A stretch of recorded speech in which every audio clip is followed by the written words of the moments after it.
Break तो बाद तुहाडा स्वागत है। अमेरिकी राष्ट्रपति बराक ओबामा ने रिपब्लिकनां नूं ਧਨਾੜ ਅਮਰੀਕਨਸ ਦਾ ਹਮਾਇਤੀ ਦੱਸਦਿਆਂ ਕਿਹਾ ਕਿ ਉਹਨਾਂ ਨੇ ਅਮਰੀਕੀ ਕਾਮਿਆਂ ਨੂੰ ਮੁੜ ਤੋਂ ਸਥਾਪਿਤ ਕਰਨ ਲਈ ਕੋਸ਼ਿਸ਼ਾਂ ਕੀਤੀਆਂ ਨੇ। ਉਹਨਾਂ ਕਿਹਾ ਕਿ ਰਿਪਬਲਿਕਨ ਆਪਣੇ ਇਨਫਰਾਸਟ੍ਰਕਚਰ ਸਪੈਂਡਿੰਗ ਬਿਲਜ਼ ਨੂੰ ਪਾਸ ਕਰਨ ਵਿੱਚ ਅਸਫਲ ਰਹੇ ਨੇ।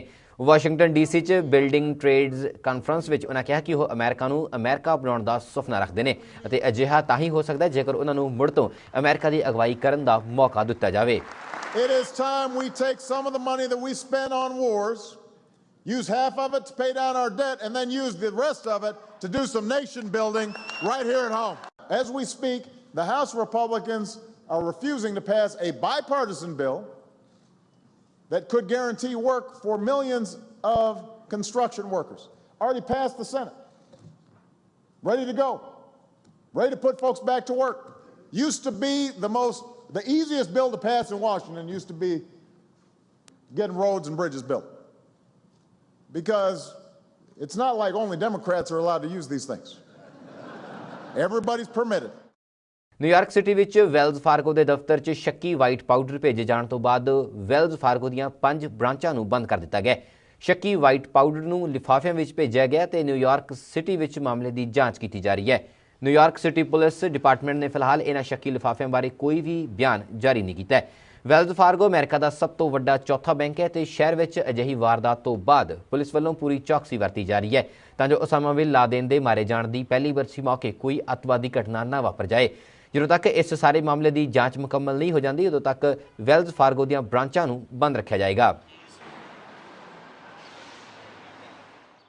ਵਾਈਟ ਹਾਊਸ ਨੇ ਪਾਕਿਸਤਾਨ ਦੀ ਡਰੋਨ ਹਮਲਿਆਂ ਨੂੰ ਲੈ ਕੇ ਕੀਤੀ ਜਾ ਰਹੀ ਚਿੰਤਾ ਨੂੰ ਖਾਰਜ ਕੀਤਾ ਹੈ। ਓਬਾਮਾ ਦੇ ਇੱਕ ਸਹਿਯੋਗੀ ਨੇ ਅੱਤਵਾਦੀਆਂ ਨੂੰ ਖਦੇੜਨ ਲਈ ਡਰੋਨ ਹਮਲਿਆਂ ਨੂੰ ਕਾਨੂੰਨੀ ਅਤੇ ਨੈਤਿਕ ਹਥਿਆਰ ਮੰਨਿਆ। ਰਾਸ਼ਟਰਪਤੀ ਓਬਾਮਾ ਦੇ ਅੱਤਵਾਦ ਰੋਕੂ ਅਤੇ ਸੁਰੱਖਿਆ ਸਲਾਹਕਾਰ ਜੌਨ ਬ੍ਰੈਨਨ ਨੇ ਕਿਹਾ ਕਿ ਕੌਮਾਂਤਰੀ ਕਾਨੂੰਨ ਦੇ ਮੁਤਾਬਿਕ ਅਮਰੀਕਾ ਅਲ ਕਾਇਦਾ ਨਾਲ ਹਥਿਆਰਬੰਦ ਲੜਾਈ ਲੜ ਰਿਹਾ ਹੈ ਤੇ ਉਹ ਕੌਮੀ ਆਤਮ ਰੱਖਿਆ ਦੇ ਅਧਿਕਾਰ ਤਹਿਤ ਹੀ ਫੌਜੀਆਂ ਦੀ ਵਰਤੋਂ ਕਰ ਰਿਹਾ ਹੈ। ਅਮਰੀਕਾ ਦੇ ਅੱਤਵਾਦ ਵਿਰੋਧੀ ਵਿਭਾਗ ਦੇ ਪ੍ਰਮੁੱਖ ਜੋਹਨ ਬਰੇਨਾਨ ਨੇ ਅਮਰੀਕਾ ਵੱਲੋਂ ਅੱਤਵਾਦੀਆਂ ਨੂੰ ਖਤਮ ਕਰਨ ਲਈ ਡਰੋਨ ਹਮਲਿਆਂ ਦਾ ਬਚਾਅ ਕਰਦਿਆਂ ਹੋਇਆਂ ਇਸ ਨੂੰ ਬਿਲਕੁਲ ਜਾਇਜ਼ ਕਰਾਰ ਦਿੱਤਾ ਹੈ। ਉਹਨਾਂ ਕਿਹਾ ਕਿ ਡਰੋਨ ਹਮਲੇ ਅੰਤਰਰਾਸ਼ਟਰੀ ਕਾਨੂੰਨਾਂ ਦੇ ਅੰਦਰ ਰਹਿੰਦੇ ਹੋਏ ਕੀਤੇ ਗਏ ਨੇ। ਅਲ ਕਾਇਦਾ ਮੁਖੀ ਉਸਾਮਾ ਬਿਨ ਲਾਦਨ ਨੂੰ ਮਾਰੇ ਜਾਣ ਦੀ ਪਹਿਲੀ ਵਰ੍ਹੇਗੰਢ ਮੌਕੇ ਵਾਈਟ ਹਾਊਸ ਵਿਖੇ ਆਯੋਜਿਤ ਇੱਕ ਸਮਾਗਮ ਦੌਰਾਨ ਬੋਲਦਿਆਂ ਬਰੇਨਾਨ ਨੇ ਕਿਹਾ ਕਿ ਅਮਰੀਕੀ ਡਰੋਨ ਹਮਲਿਆਂ ਦੇ ਕਾਰਨ ਅੱਤਵਾਦੀਆਂ ਦੀ ਵੱਡੀ ਪੱਧਰ ਉੱਤੇ ਖਾਤਮਾ ਹੋਇਆ ਹੈ ਅਤੇ ਕਈ ਦੇਸ਼ਾਂ ਵਿੱਚੋਂ ਉਹਨਾਂ ਦੀਆਂ ਕਾਰਵਾਈਆਂ ਵਿੱਚ ਵੱਡੀ ਪੱਧਰ ਉੱਤੇ ਕਮੀ ਆਈ ਹੈ। ਇਸ ਲਈ ਇਹ ਡਰੋਨ ਹਮਲੇ ਪੂਰੀ ਤਰ੍ਹਾਂ ਜਾਇਜ਼ ਨੇ।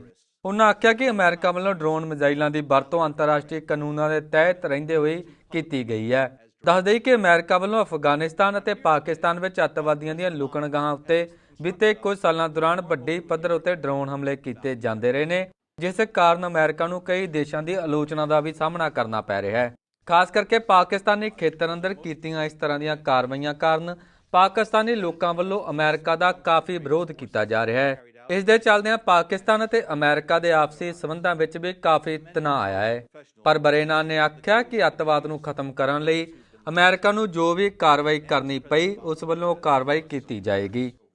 Yes, in full accordance with the law and in order to prevent terrorist attacks on the United States and to save American lives, the United States government conducts targeted strikes against specific al-Qaeda terrorists, sometimes using remotely piloted aircraft, often referred to publicly as drones. And I'm here today because President Obama has instructed us to be more open with the American people about these efforts. ਬਰੇਨਾਨ ਨੇ ਇਸ ਦੇ ਨਾਲ ਹੀ ਕਿਹਾ ਕਿ ਪਾਕਿਸਤਾਨ ਵਿੱਚ ਅਲ ਕਾਇਦਾ ਤੇ ਤਾਲਿਬਾਨ ਦੇ ਅੱਤਵਾਦੀਆਂ ਦੀ ਮੌਜੂਦਗੀ ਦੇ ਚੱਲਦਿਆਂ ਹੀ ਉੱਥੇ ਡਰੋਨ ਹਮਲੇ ਕੀਤੇ ਗਏ ਨੇ ਜੋ ਕਿ ਅੱਤਵਾਦ ਖਿਲਾਫ ਅਮਰੀਕੀ ਮੁਹਿੰਮ ਤਹਿਤ ਪੂਰੀ ਤਰ੍ਹਾਂ ਜਾਇਜ਼ ਨੇ। The death of bin Laden was our most strategic blow yet against al-Qaeda.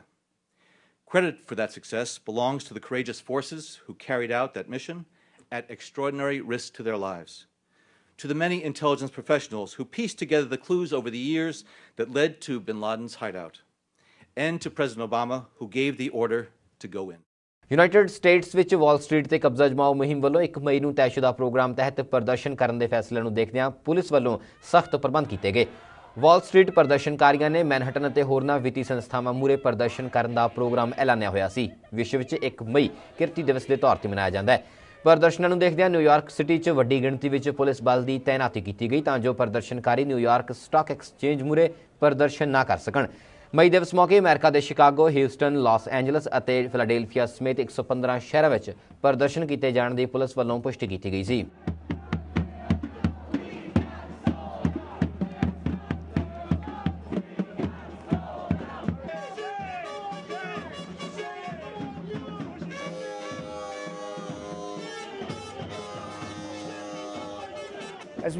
As we started to see, the whole May issue resurface, a number of our clients from a variety of different sectors have been focusing more on protecting themselves from business interruption matters, things that can create both a direct and a collateral effect, not only to their businesses, but also a personal effect and risk to their C-suite. Absolutely. May Day is going to be one of the largest events that happens to Occupy Wall Street yet.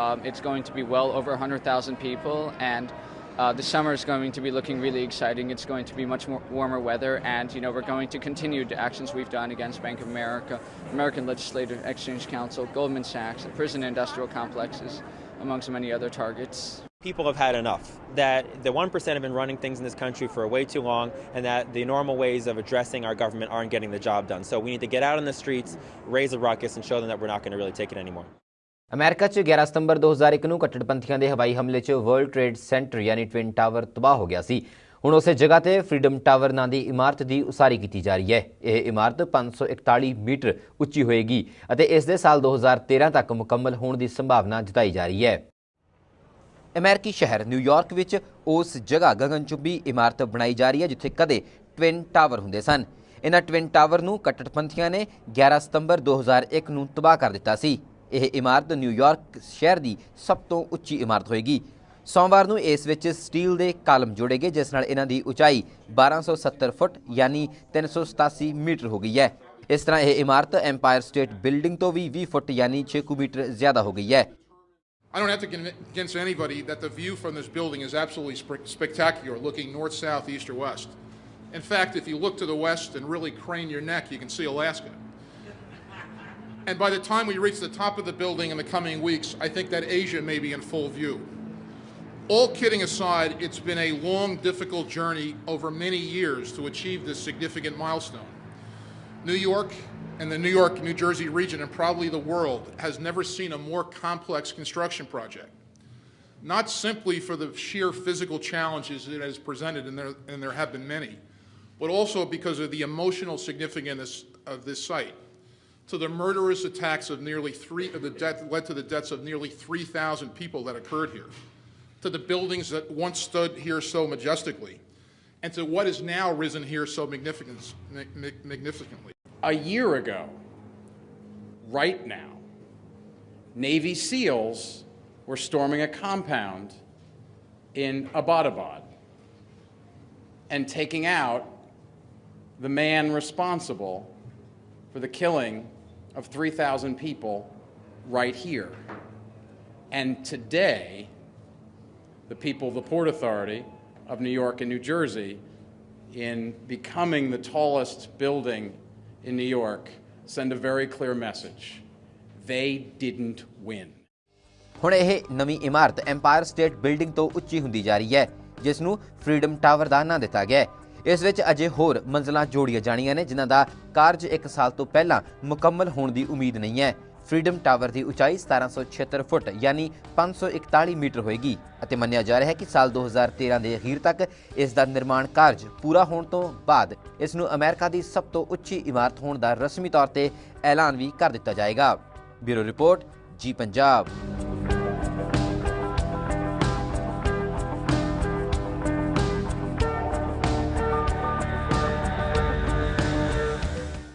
United kingdom च अजकल भारी गर्मी पै रही है जिस कारण एक व्यक्ति को अपनी जान तक गवानी पई। यूके के मौसम विभाग ने पुष्टि की है कि साल 1910 तो बाद पहली बार अजिहा होया कि 2012 का अप्रैल महीने में इन्नी ज़्यादा सोका तो इन्नी ज़्यादा गर्मी पई होवे। कई लोग तो दरियावां कंढे आरजी तौर पर रह रहे हैं तां जो गर्मी तो अपनी जान बचाई जा सके।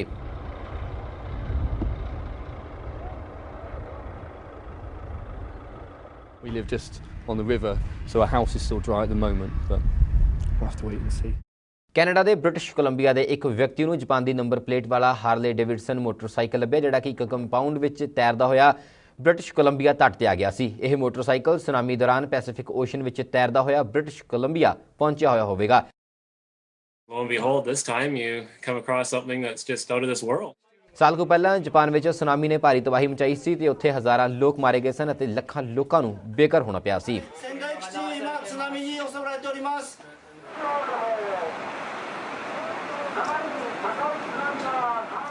ਖਬਰਾਂ 'ਚ ਹੋਰ ਵੀ ਨੇ, ਪਰ ਇੱਥੇ ਰੁਕ ਰਹੇ ਹਾਂ ਇੱਕ ਛੋਟੇ ਜਿਹੇ ਬ੍ਰੇਕ ਲਈ। ਤੁਸੀਂ ਬਣੇ ਰਹੋ ਜੀ ਪੰਜਾਬ ਦੇ ਨਾਲ।